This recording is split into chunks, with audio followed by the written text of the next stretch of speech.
자, 아침 저녁으로 바람이 제법 쌀쌀합니다. 바야흐로 결실을 준비하는 계절 가을이 시작되고 있습니다.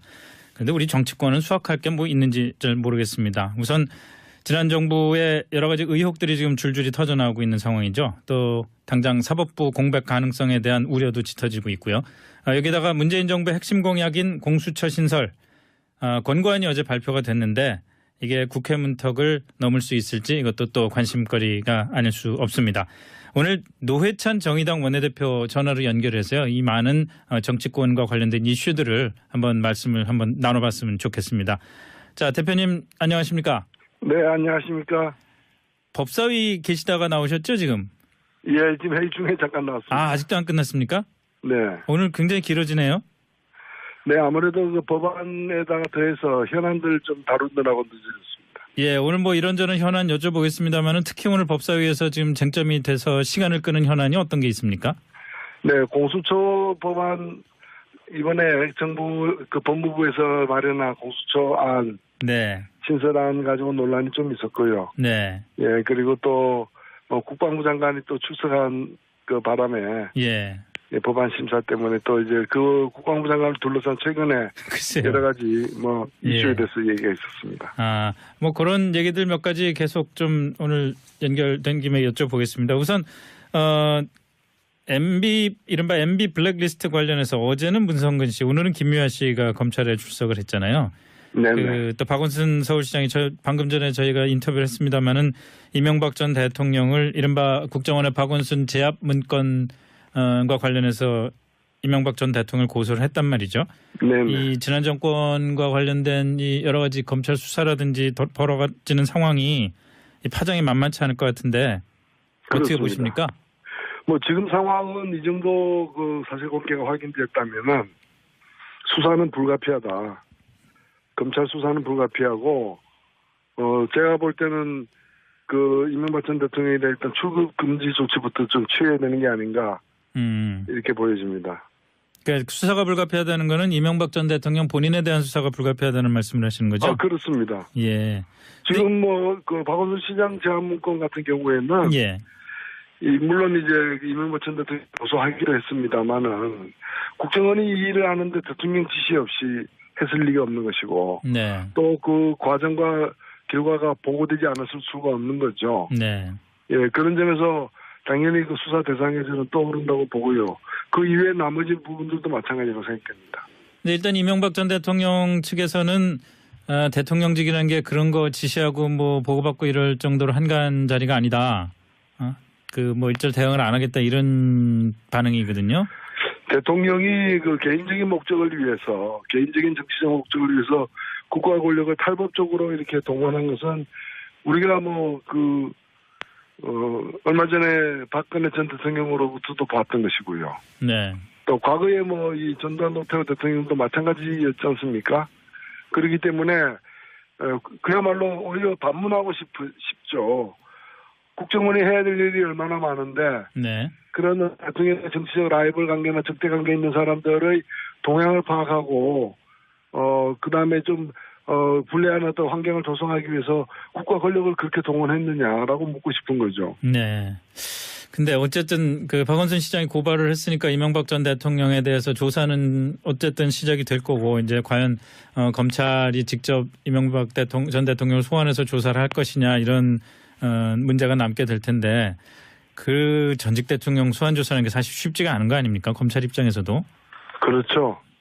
명백한 증거가 있어야만 가능한 일이 네. 있죠. 네. 그러나 지금 모든 것이 다 밝혀지지도 않은 상태이긴 하지만은 현재까지 드러난 것만 보더라도 충분한 심정을 갖기에는 상당하고요. 네. 앞으로도 더 나올 가능성이 저는 있다고 보여지고 그리고 과거 같으면은 전직 대통령에 대한 것은 그냥 묻어두고 갔을지 모르겠지만 지금 우리 국민들은 이게 나라냐라는 그런 그 외침은 아직도 지속되고 있다고 저는 보여집니다. 예. 그런 점에서 이게 말이 안 되는 얘기죠. 틈만 나면은 사실은 남북 관계, 분단 관계가 어떻고 북한의 그 무력 침공이 어떻고 이런 얘기를 하던 사람들이 그 소중한 국가 권력을 가지고서 이런 자기 앞가림을 하는데 동원했다는 것 자체가 말이 안 되는 거죠. 알겠습니다. 그 사안은 여기까지 하기로 하고요. 아까도 그 법사위에서도 공수처 신설안에 대한 얘기가 나왔다고 하니까 네네. 사실 그 노 대표님 스스로 작년인가요? 그 공수처 법안 하나 발의하신 것도 있지 않습니까? 네, 제가 낸 법안도 계류 중이고요. 예. 그다음에 이 민주당과 국민의당이 합동으로 공동으로 낸 법안도 있고, 네. 그 두 개가 지금 있는 거죠. 오늘 어제죠. 그 어제 나온 그 제안이죠. 검찰의 네, 제안을 그 한 제안은 신설안. 오늘 그 법무부 장관의 말에 의하면은 네. 그걸 정부 안으로 해서 별도의 법률안으로 내진 않겠다. 아. 다만 이번 정기국회에서부터 법사위에서 그 이미 제출된 그 두 개의 공수처 법안의 다뤄지니까 네. 되게 이제 법안을 심사하는 과정에서 관계부처의 입장을 이제 정부를 대신해서 되게 얘기하게 돼 있고, 그것도 같이 그 의견도 참작해서 법안을 최종 완성을 하거든요. 네.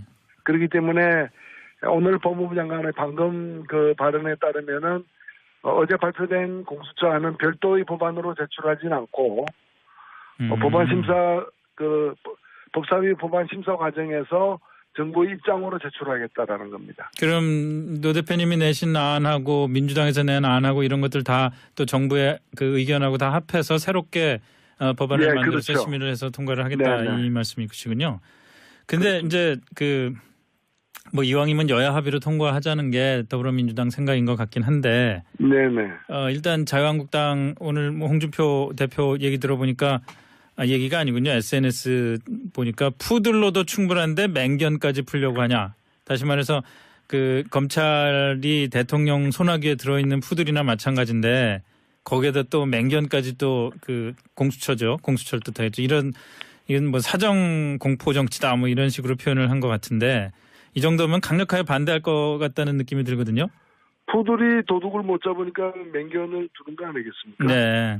그 오늘 저 법사위에서 자유한국당의 어떤 위원은 이 법무부의 그 공수처안 제출에 대해서 파출소 피하려다가 경찰서 만났다고 얘기하더라고요.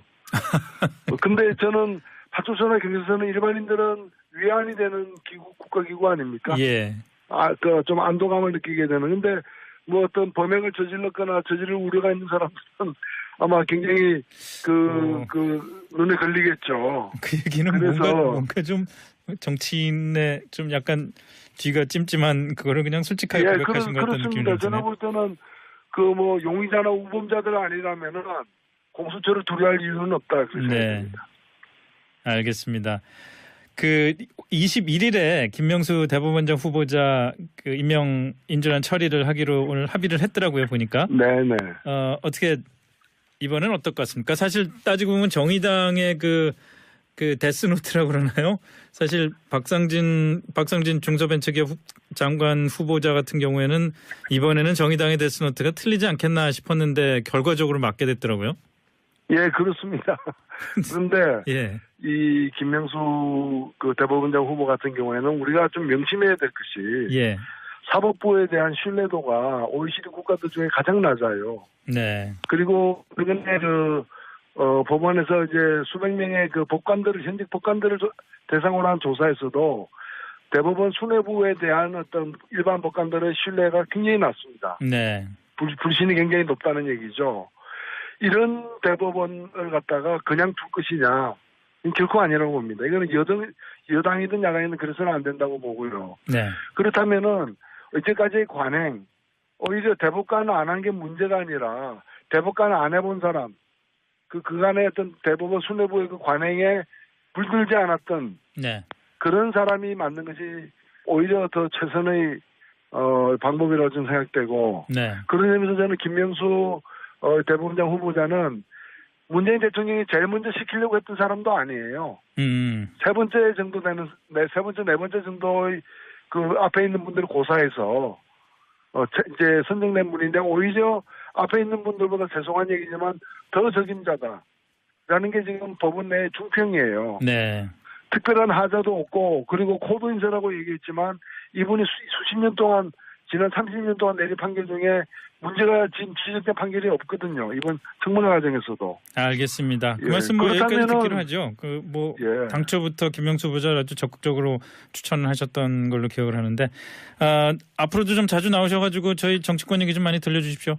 네, 그렇게 하겠습니다. 네, 고맙습니다. 네, 안녕히 계십시오. 네, 지금까지 노회찬 정의당 원내대표였습니다. 자, 아침 저녁으로 바람이 제법 쌀쌀합니다. 바야흐로 결실을 준비하는 계절 가을이 시작되고 있습니다. 그런데 우리 정치권은 수확할 게 뭐 있는지 잘 모르겠습니다. 우선 지난 정부의 여러 가지 의혹들이 지금 줄줄이 터져나오고 있는 상황이죠. 또 당장 사법부 공백 가능성에 대한 우려도 짙어지고 있고요. 여기다가 문재인 정부의 핵심 공약인 공수처 신설 권고안이 어제 발표가 됐는데 이게 국회 문턱을 넘을 수 있을지 이것도 또 관심거리가 아닐 수 없습니다. 오늘 노회찬 정의당 원내대표 전화로 연결해서요. 이 많은 정치권과 관련된 이슈들을 말씀을 한번 나눠봤으면 좋겠습니다. 자, 대표님 안녕하십니까? 네, 안녕하십니까? 법사위 계시다가 나오셨죠 지금? 예, 지금 회의 중에 잠깐 나왔습니다. 아직도 안 끝났습니까? 네. 오늘 네. 지금 그 박원순 시장 제한 문건 같은 경우에는 예. 물론 이제 이명박 전 대통령이 고소하기로 했습니다만은 국정원이 이 일을 하는데 대통령 지시 없이 했을 리가 없는 것이고 네. 또 그 과정과 결과가 보고되지 않았을 수가 없는 거죠. 네. 예, 그런 점에서 당연히 그 수사 대상에서는 떠오른다고 보고요. 그 이외에 나머지 부분들도 마찬가지로 생각합니다. 네, 일단 이명박 전 대통령 측에서는 대통령직이라는 게 그런 거 지시하고 뭐 보고받고 이럴 정도로 한가한 자리가 아니다. 그 뭐 일절 대응을 안 하겠다 이런 반응이거든요. 대통령이 그 개인적인 목적을 위해서, 개인적인 정치적 목적을 위해서 국가 권력을 탈법적으로 이렇게 동원한 것은 우리가 오늘 굉장히 길어지네요. 네, 아무래도 그 법안에다가 더해서 현안들 좀 다루느라고 늦어졌습니다. 예, 오늘 뭐 이런저런 현안 여쭤보겠습니다만은 특히 오늘 법사위에서 지금 쟁점이 돼서 시간을 끄는 현안이 어떤 게 있습니까? 네, 공수처 법안 이번에 정부 그 법무부에서 마련한 공수처안 네. 신설안 가지고 논란이 좀 있었고요. 네. 예, 그리고 또 국방부 장관이 또 출석한 그 바람에 예. 예, 법안 심사 때문에 또 이제 그 국방부 장관을 둘러싼 최근에 글쎄요. 여러 가지 이슈에 예. 대해서 얘기가 있었습니다. 뭐 그런 얘기들 몇 가지 계속 좀 오늘 연결된 김에 여쭤보겠습니다. 우선 이른바 MB 블랙리스트 관련해서 어제는 문성근 씨, 오늘은 김유아 씨가 검찰에 출석을 했잖아요. 네네. 또 박원순 서울시장이 방금 전에 저희가 인터뷰를 했습니다마는 이명박 전 대통령을 이른바 국정원의 박원순 제압 문건과 관련해서 이명박 전 대통령을 고소를 했단 말이죠. 네네. 이 지난 정권과 관련된 이 여러 가지 검찰 수사라든지 벌어지는 상황이 이 파장이 만만치 않을 것 같은데 어떻게 그렇습니다. 보십니까? 지금 상황은 이 정도 그 사실관계가 확인됐다면은 수사는 불가피하다. 검찰 수사는 불가피하고 제가 볼 때는 그 이명박 전 대통령에 대해 일단 출국 금지 조치부터 좀 취해야 되는 게 아닌가 이렇게 보여집니다. 그러니까 수사가 불가피하다는 거는 이명박 전 대통령 본인에 대한 수사가 불가피하다는 말씀을 하시는 거죠? 그렇습니다. 예. 얼마 전에 박근혜 전 대통령으로부터도 봤던 것이고요. 네. 또 과거에 이 전두환 노태우 대통령도 마찬가지였지 않습니까? 그렇기 때문에 그야말로 오히려 반문하고 싶죠.